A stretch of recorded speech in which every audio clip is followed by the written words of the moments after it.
என்னாச்சுன்னு கேக்குறல சொல்லி தொலைய. என்ன ஏமா பெத்த? என்ன பொம்பளை புள்ளையா ஏமா பெத்த? அண்ணனுங்க மாதிரி என்னையும் ஒரு ஆம்பளை புள்ளையா பெத்திருக்கலாம்ல. பொம்பளை புள்ளையா பிறந்ததுனால தானே இத்தனை அவமானமும். என்னடி என்ன ஆச்சு? என்னாச்சுன்னு சொல்லுமா. நான் பெரிய பாவி. என்ன நீங்க கொண்டு போட்டுருங்க. அதான் நான் பண்ண பாவத்துக்கு பிராயச்சித்தமா இருக்கும். ஐயோ முதல்ல என்ன நடந்துச்சுன்னு சொல்லு நிர்மலா. அந்த அயோக்கியனை நான் பார்த்தேன். ஏன்டா எனக்கு இப்படி ஒரு துரோகத்தை பண்ணேன்னு கேட்டேன். நான் அழுதுகிட்டே கேட்ட ஒவ்வொரு கேள்விக்கும் அவன் சிரிச்சுக்கிட்டே நக்கலா பதில் சொன்னாம்மா. இப்படி ஒரு ஏமாத்துக்காரனை போய் உயிருக்குயிரா காதலிச்சது நினைச்சு என் உடம்பெல்லாம் கூசுதுமா. நீ அழாதம்மா, நீ அழாத நிர்மலா.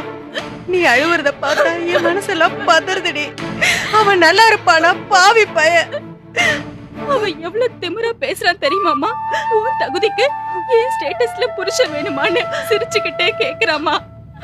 என் உடம்பெல்லாம் பத்து எரியற மாதிரி ஆயிடுச்சு. மனசுக்குள்ள இவ்வளவு வஞ்சகத்தை வச்சுக்கிட்டு என்கிட்ட எப்படி எல்லாம் சிரிச்சு பேசுவான் தெரியுமா? நான் ஒரு பைத்தியக்காரி. எல்லாத்துக்கும் சிரிச்சுக்கிட்டு தலையாட்டிக்கிட்டு இருந்துட்டேன். அவனை முழுசா நம்பி உங்க எல்லாரையும் தூக்கி எறிஞ்சு பேசிட்டேன். நான் வாழ தகுதி இல்லாதவன். என்ன கொண்டு போடுறீங்கம்மா. நீ எதுக்கடி சாவணும்? அப்படி எல்லாம் சொல்லாதம்மா. அவன் சொல்றான், நீ பாட்டுக்கு தற்கொலை பண்ணிக்காத. ஏன்னா இது லவ் ஃபெயிலியர் கிடையாது. நான் ஒண்ணு லவ்வே பண்ணல.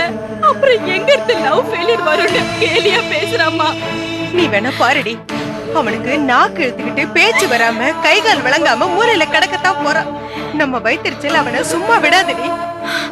அண்ணே, நீ என்ன அடிச்சது, உங்க கோபம் எல்லாம் நியாயம் தானே. என்ன மன்னிச்சுட்டனே.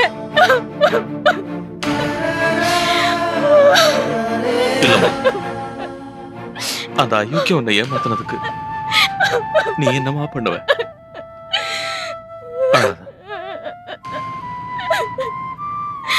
அண்ணே, அவன் நம்ம செல்வண்ண மேல ரொம்ப கோவமா இருக்கானே. செல்வம் என்கிட்ட மோதினதுக்கு சீக்கிரமே அனுபவிக்க போறான்னு சொல்லி மிரட்டுறானே. மிரட்டுறான? அவ்வளவு துளுத்து போச்சா அவனுக்கு? வெட்டி போட்டுறான். அண்ணே என்னண்ணே, அவன் ஒரு ஆளுன்ட்டு அவனை போய் அவன் சரியான பயந்தா கொள்ளின. ஏதோ 4 காசு இருக்கிற திமிர்ல அடியாள வச்சுட்டு அலையறான். கையாலாகாத பையன். விட்டு தள்ளுங்கண்ணே. எப்படி விடுறது அவனை?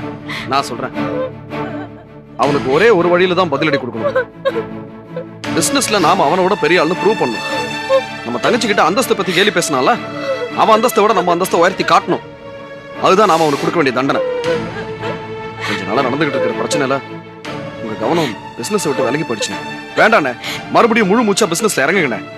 அவன் கிடக்குறான் சில்லற பையன். விட்டு தள்ளுங்க. இனிமே மார்க்கெட் முழுக்க மாணிக்கோன்னு உங்க பேரை மட்டும் தான் பேசணும். சிவசாமி, ரமேஷ் எல்லாம் அதுக்கப்புறம் தான். அந்த நிலைமை வர வரைக்கும் நம்ம ஜெயிச்சு காட்டணும். நான் ஏன் இவ்வளவு தூரம் சொல்றேன்னா,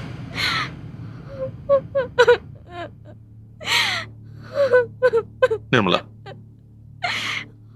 அழாதம்மா. அவன் கிடக்குறான் வெட்டி பையன். அவனை விட 1000 மடங்கு நல்லவனா, வசதி உள்ளவனா நான் பார்த்து உனக்கு கட்டி வைக்கிறேமா.